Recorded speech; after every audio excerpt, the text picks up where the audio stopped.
আমাদের রাষ্ট্রনায়ক জনাব তারেক রহমানকে চিনতে হবে। শুধু আওয়ামী লীগকে দিয়ে বিএনপি চলতে পারে না। এটা আমাদের শরীরে এক ফোঁটা রক্ত থাকতে হলে আমরা হতে দেবো না।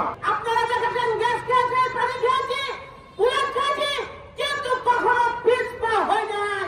তার জন্য খালেদা জিয়ার জন্য, তারেক রহমানের জন্য, জিয়াউর রহমানের জন্য। আর এখন মহানগর কমিটির লোক পাচ্ছে না কমিটি করার জন্য। আওয়ামী লীগের লোক দিয়ে কমিটি গঠন করছে। কয়টা প্রমাণ নেবেন? সবখানে প্রমাণে ভরা ভরা। আমরা চাই এতদিন একটা কমিটি থাকতে পারে না। কমিটির একটা মেয়াদ আছে। কমিটি করলে কমিটির একটা জবাবদিহি থাকতে হবে।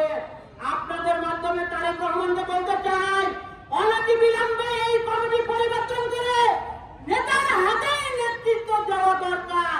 এই রাষ্ট্রে, এই শহরে মিরাজুর রহমান মিনু ছাড়া কে আছে?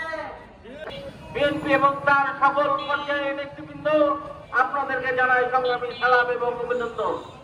আরো অভিনন্দন জানাই এই কারণে, আমাদের সাথে সঙ্গ দিয়ে এই কর্মসূচিকে সফল করেছেন। এই জন্য